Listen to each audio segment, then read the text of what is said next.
Allez, coucou les filles, bonjour. Il fait super chaud aujourd'hui. 36 degrés chez moi, mais on va quand même essayer, je vais quand même essayer de vous montrer quelques exercices. Alors en fait, cette vidéo, elle fait suite à un commentaire que j'ai lu sur le groupe. La personne disait qu'elle avait peur de faire du sport parce qu'elle avait peur de faire grossir la tumeur qu'elle avait dans le sein. Alors, il faut qu'elle se tranquillise, c'est tout le contraire. Le sport, c'est essentiel dans la maladie. Parce que plus vous allez bouger, et bien en fait, plus vous allez activer votre activité respiratoire, votre activité cardiaque. Donc vous allez renouveler vos cellules saines de façon optimale. Ensuite, vous allez augmenter votre masse musculaire. Et au contraire, vous allez faire fondre votre masse graisseuse. Et puis aussi, l'activité physique, c'est super bon pour le moral. Quand on a fini sa petite séance, on se sent tout de suite beaucoup mieux. Donc il ne faut vraiment pas hésiter à faire du sport quand on a un cancer, à l'annonce, pendant les traitements quand on peut, après l'opération. Voilà, il faut vraiment pas lâcher, même si on est fatigué. On se booste un peu, on en fait un petit peu, puis la semaine d'après on en fait un peu plus. Si on est trop fatigué, on se repose. Voilà, l'important c'est écouter votre corps.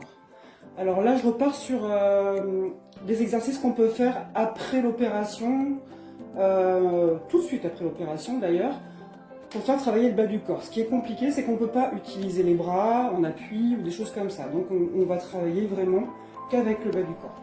Je vous avais déjà fait une petite séance, très basique. Aujourd'hui, on va faire un peu plus difficile. Alors j'aimerais bien quand même qu'on commence par s'échauffer un petit peu.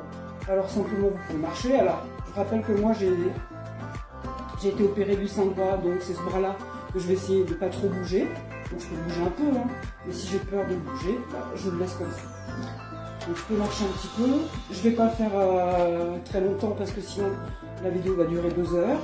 Donc je marche, puis après je peux faire des petites choses comme ça pour réchauffer mes genoux, mes cuisses, mes mollets, mes chevilles. Donc je vais doucement, comme ça je vais échauffer la partie basse de mon corps. Voilà, donc ça c'est des petits trucs qu'on fait dans les cours de fitness. Pour ceux qui en ont fait, celles qui en ont fait, je pense que vous allez savoir reconnaître ça. Hop là, après on peut faire des choses comme ça, je vais derrière. Tac, on va pas trop vite. Puis on continue tranquille à s'échauffer. Et puis on sent là qu'il y a le cardio qui commence un petit peu à monter. Puis je peux faire des montées de genoux un petit peu, tranquille.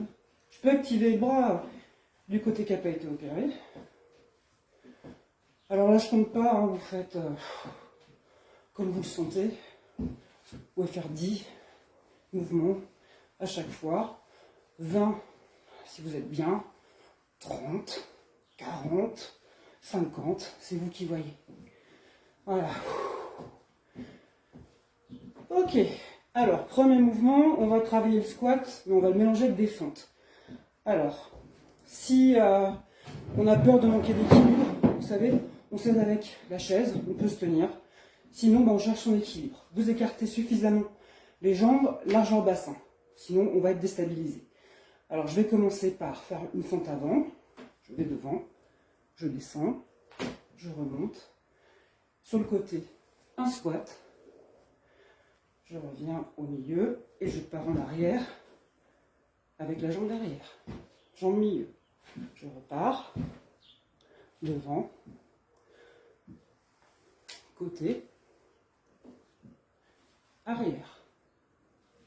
Si je suis super forte, j'enchaîne. Donc, devant. Par contre, je ne pose pas le pied. Tout de suite un squat. Et tout de suite une fente arrière. Ok, donc faites ça 10 fois côté gauche. Une fois que vous avez fini d'avoir lâché, vous buvez un petit coup. Et on repart. Jambe droite, si c'est trop dur. Je m'arrête au milieu. Je reviens au milieu. Je repars en arrière. Si c'est facile, je ne fais pas de pause au milieu. Voilà, et je fais ça 10 fois.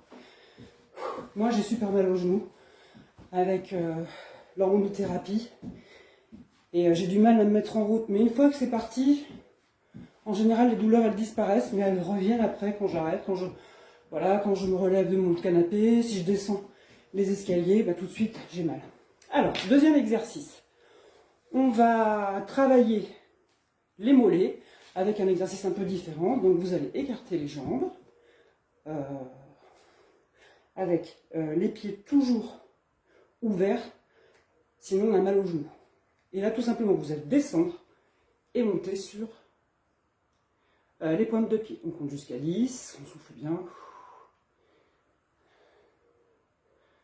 Et on remonte. Donc là, on va tout travailler. Les quadrilles, les ischios et les mollets. Allez, on descend. Alors si je veux pas utiliser mon bras, je le mets comme ça. Allez, je monte. Et je redescends. Je vais mettre de profil peut-être. Je descends, hop, pointe de pied. Et je souffle. Et je tiens 10 secondes. Je fais ça 5, 6, 7, 8, 10 fois, selon ce que je peux endurer. Si c'est que 3 fois, bah, ce sera déjà pas mal. Voilà, je vais boire un petit coup. Alors, pour en revenir au sport.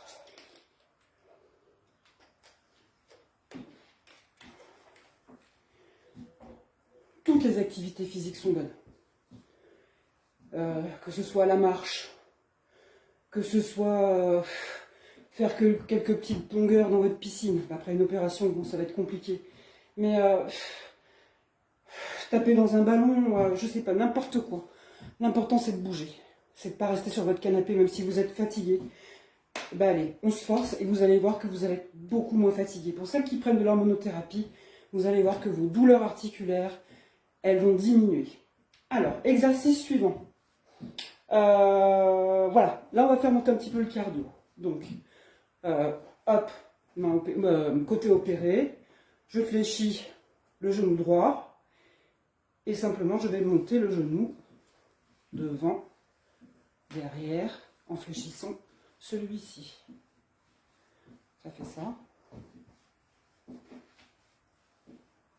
On peut activer le bras qui va bien, parce que justement, plus je l'active, et là je vais faire monter le cardio, et puis j'y vais 10 fois, j'arrête, je fais avec l'autre, 2, 3, 4, 5, 6, 7, etc.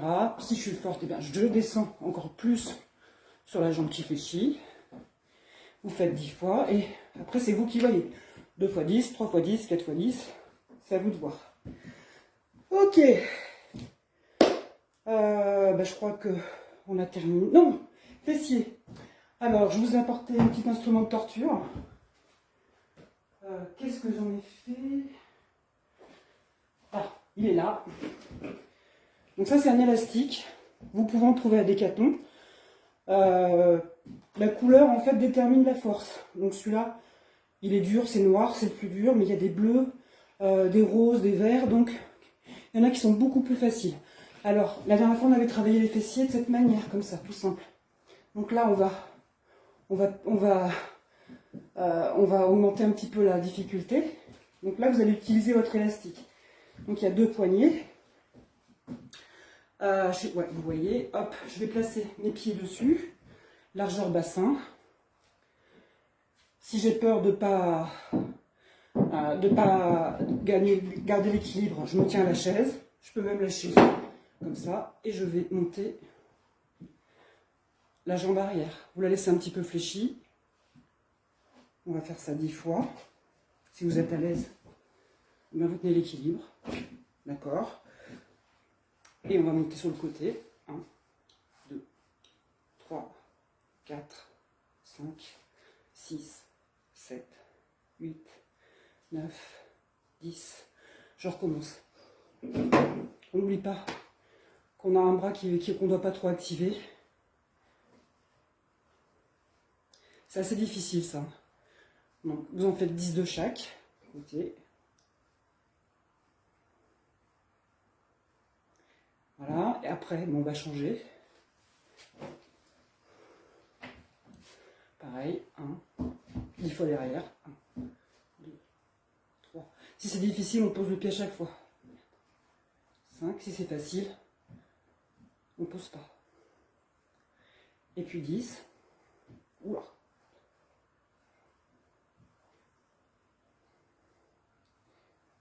Etc. Et là, je suis en nage. Voilà. Ça brûle. Mais je vous assure que c'est efficace et que ça va garder une certaine masse musculaire au niveau des fessiers et des jambes. Et ça, c'est super important pour l'image qu'on a de soi aussi. Voilà. Et ben, je vous fais des bisous et puis je vous retrouve bientôt. Salut.